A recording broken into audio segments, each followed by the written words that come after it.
Hello guys, स्वागत है आपका हमारे YouTube channel BS study point में।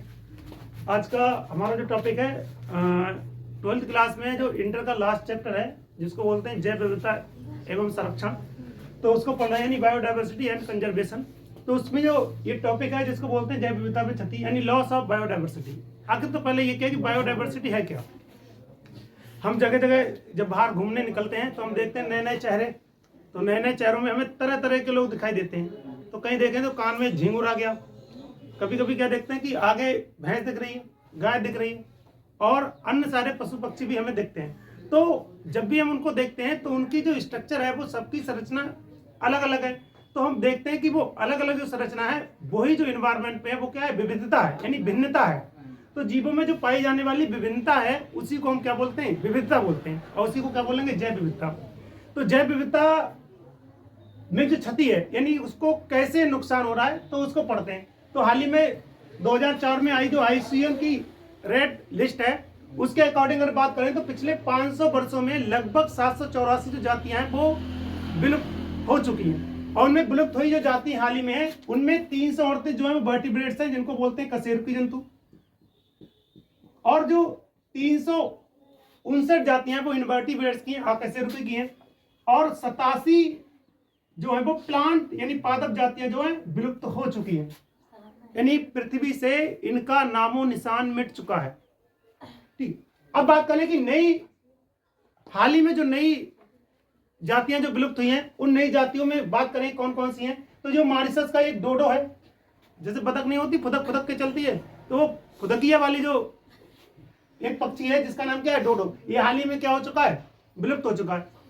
दूसरा है अफ्रीका की कोयगा, ये भी विलुप्त हो चुकी है। तीसरा जो है वो ऑस्ट्रेलिया की जो थाइलेसिन है वो भी, और रसिया की जो स्टीलर यानी बोल सकते हैं समुद्री गाय, स्टीलर समुद्री गाय वो भी क्या हो चुकी है, विलुप्त। और साथ में टाइगर की 3 जो सब स्पेसीज हैं वो भी क्या हो चुकी है, विलुप्त। जिसमें बात करते हैं तो पहला जो है बाली, ठीक है, कान में पढ़ते हैं बाली, और एक मूवी आई थी जवान, उसमें उसका नाम था काली, ठीक है। तो यह जवान यानी जावा नामक ये भी जाती है, और तीसरी जो कैस्पियन, तो ये जातियां जो है वो विलुप्त हो चुकी हैं, ठीक है। फिर आते हैं कि पिछले अगर 20 ईयर की बात करें, पिछले 20 सालों में, तो 20 सालों में 27 जाति जो है वो विलुप्त हो चुकी हैं, और उन 27 जातियों में पूरे वर्ल्ड वाइड बात करें तो वर्ल्ड वाइड लगभग अब वर्तमान समय जो है 15,500 जातियां विलुप्तता की कगार पे हैं। यानी अगर मानव की क्रियाकलापों को रोका नहीं गया, ठीक है, मानव की एक प्रभाव है कि वो जहां जाए वहीं खुजली कर देता है, तो अगर उसकी इन्वायरमेंट में इस खुजली को अगर रोका नहीं गया तो हाल ही में ये जो 15,500 जातियां हैं इनको हम खो देंगे। और उनको जब खो देंगे तो कितनी परसेंट, तो इसमें 12% ऐसी जातियां हैं जो पक्षी जातियां हैं जो क्या हो जाएंगी, विलुप्त, और 23% ऐसी जातियां हैं जो है स्तनधारी, यानी स्तनधारी वो होते हैं जो बच्चों को जन्म देते हैं, तो वो, और 32%। हाँ देखो, अब जो हमारा नेक्स्ट टॉपिक है वो है जैव विविधता में क्षति के कारण। तो जैव विविधता में क्षति के कारण कितने हो सकते हैं, तो 4 हो सकते हैं मेनली जैव विविधता में क्षति के कारण। कौन कौन से, जैसे बोल सकते हैं आवासीय क्षति या विखंडन, और दूसरा है अतिदोहन यानी इसको बोलते हैं ओवर एक्सप्लॉयटेशन, और तीसरा जो है विदेशी जातियों का आक्रमण, और चौथा जो है वो क्या है, सह विलुप्तता। तो जैव विविधता की क्षति के कारण की बात करें कि ऐसी कौन कौन सी प्रक्रिया है जिनके द्वारा जो जैव विविधता में रहने वाले जीव हैं उनकी क्षति हो सकती है, वो भविष्य में क्या हो सकते हैं, विलुप्त हो सकते हैं। तो पहला जो है आवासीय क्षति या विखंडन। आवासीय क्षति का यानी रहने वाले वहां पे जो जीव हैं उनके आवास में कोई बाधा उत्पन्न कर दें, या हम कहते हैं उनके रहने वाली जगह को हम नष्ट कर दें, तो वो जीव कहीं ना कहीं जाएंगे, और अगर वो जाने में सक्षम नहीं होंगे तो एक स्थिति ऐसी आएगी वो मर जाएंगे वहां पर रहकर। तो यही है कि प्लांट और एनिमल की विलुप्ति का जो मुख्य कारण है वो कौन है, आवासीय क्षति, यानी उनके क्षेत्र को या उनके जगह को हम क्या करते हैं, नष्ट करते हैं। तो जैसे एग्जाम्पल के तौर पे विशाल अमेजन वर्षा वन है, एक पृथ्वी पे जो है ये पूरे विश्व में जो पृथ्वी पे लगभग 14% क्षेत्र में एक समय में फैले थे, तो एक समय में इनकी जो क्वांटिटी थी एक तरीके से वो पृथ्वी के 14% क्षेत्र में, लेकिन वर्तमान समय में अब की बात करें तो अब मात्र ये 6% से अधिक नहीं रहे हैं।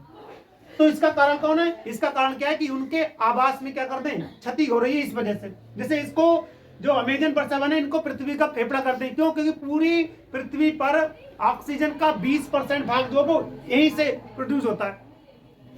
तो कारण क्या है कि जो यहाँ पे रहने वाले जो मनुष्य हैं, तो मानव की प्रक्रिया जो है या मानव के क्रियाकलाप की वजह से इन ये जो आवासीय क्षति है उसका क्या है, मुख्य कारण है। जैसे मानव क्रियाकलाप क्या है कि मानव अपने पेट की पूजा करने के लिए, अपने पेट को भरने के लिए वहां पे सोयाबीन की क्या करता है, खेती। तो सोयाबीन की जब खेती करेगा तो वहां पे जितने भी प्लांट हैं, वहां पे जितने भी प्लांट है उनको काट कर खेती के रूप में कन्वर्ट करेगा, जंगल है तो उनको काटता है। उसके बाद क्या, जो जानवर है, पालतू जानवर, उनको चराने के लिए वहां पर जो जंगल बने हुए हैं, जंगल के जो पेड़ उनको काट कर उनको किसमें चेंज कर लेता है, चारागांव में। तो इस चारागांव में और सोयाबीन की खेती के लिए लगातार जंगलों की क्या करता जा रहा है, कटाई करता जा रहा है। तो वहां पे जो प्राकृतिक रूप से आवास है वो क्या हो रहा है, नष्ट। तो ये मुख्य इसका क्या है, कारण है। दूसरा कारण हो सकता है विखंडन का, पर्यावरण में क्या करना है, प्रदूषण। अब प्रदूषण करने की वजह से जो पर्यावरण में जो मतलब जो पूरे जंगल है वो खंडित होते जा रहे हैं, जिसकी वजह से वहां पर जो रहने वाले जीव है वो क्या होते जा रहे हैं, लगातार नष्ट। दूसरा हो सकता है अतिदोहन। तो अतिदोहन क्या है, पिछले 500 वर्षों में बहुत से स्पेसीज ऐसे हैं जो विलुप्त हो चुकी हैं। क्यों? क्योंकि मानव जो है वो इतना निर्दयी नहीं है, इतना दयालु नहीं है कि वो दूसरे को फायदा पहुंचा सके। वो अपनी जरूरत के लिए दूसरे को मारकर भी खा जाएगा, इतना लालची है। समझ लो एक तरीके से कमीनापन उसमें भरा हुआ है। तो उस कमीनेपन को दूर तो नहीं कर सकता, लेकिन अपनी आवश्यकताओं के लिए वो किसी भी जाति को समाप्त होने से कोई भी संकोच नहीं करता। तो एक ही जाति को क्या है, लगातार उपयोग करने से वो जातियां जो है भविष्य में क्या हो सकती हैं, विलुप्त हो सकती हैं। तो जैसे हाल ही में विलुप्त हो जाए स्टीलर समुद्री गाय और क्या है, पैसेंजर कबूतर, जिनका ज्यादा से ज्यादा उपयोग करने की वजह से वो पृथ्वी पे क्या हो चुकी है, विलुप्त हो चुकी है। और आने वाली बहुत सी स्पेसीज हैं जिनके लगातार उपयोग करने की वजह से या लगातार यूज करने की वजह से, मानव के क्रियाकलापों की वजह से वो भविष्य में क्या हो सकती है, विलुप्त हो सकती है।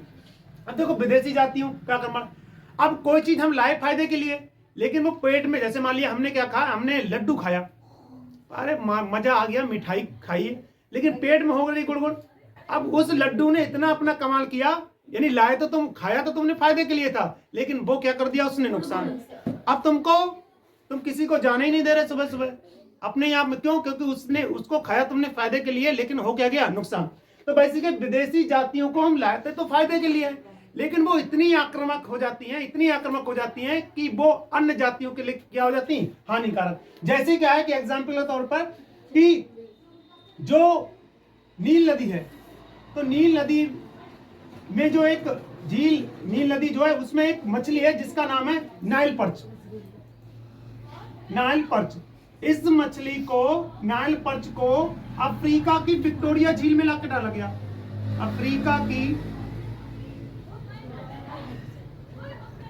विक्टोरिया झील में डाला गया।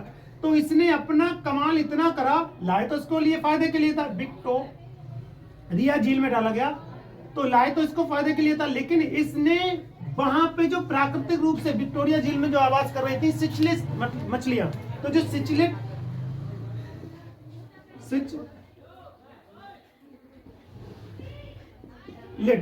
जो सिचलिड मछलियां थी, उनकी 200 से अधिक जातियां यहाँ पे क्या हो गई, विलुप्त हो गई। यानी उनकी विलुप्ति का कारण कौन था, जो बाहर से लाई हुई नाइल पर्च। तो उसने इतना अपना आक्रामक रूप दिखाया, वहां की जो खुद की जो उसके एनवायरमेंट में जो मछलियां रहती थी सिचलिड, उनकी 200 से अधिक जातियां क्या हो गई, विलुप्त हो गई। उसी तरह से दूसरा बंगाल का आतंक जिसको बोलते हैं जलकुंभी, जलकुंभी यानी इसको बोलते हैं वाटर हाइसिंथ। तो वाटर हाइसिंथ को लाए तो उसके गुलाबी बैगनी कलर के फूलों के लिए, बोले हमारे तालाब की शोभा बढ़ाएगी, लेकिन इसने इतनी ज्यादा मात्रा में ग्रो किया कि वहां के पूरे तालाब को क्या कर दिया, सुखा दिया।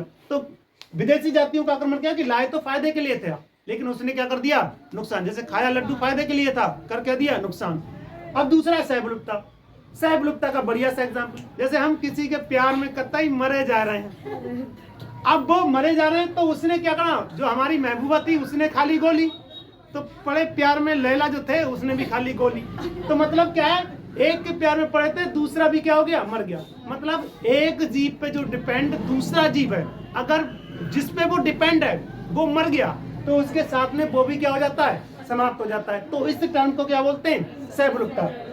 जैसे कुछ जीव ऐसे होते हैं जो सहजीवी होते हैं, तो उन पर निर्भर, या जो परजीवी होते हैं, सहजीवी भी हो सकते हैं और क्या हो सकते हैं, परजीवी। तो परजीवी जो दूसरों पे आधारित हो, तो जैसे ही परजीवी की क्या होगी, मृत्यु होगी, तो उस पे आश्रित जो जीव है वो भी क्या हो जाएगा, मर जाएगा। तो ये किसका एग्जाम्पल है, सहविलुप्तता। तो 4 कारण हो सकते हैं जैव विविधता की क्षति के। ठीक है, धन्यवाद, थैंक यू। ज्यादा से ज्यादा हमारी वीडियो को लाइक करें, सब्सक्राइब करें धड़ाधड़ मार के गई।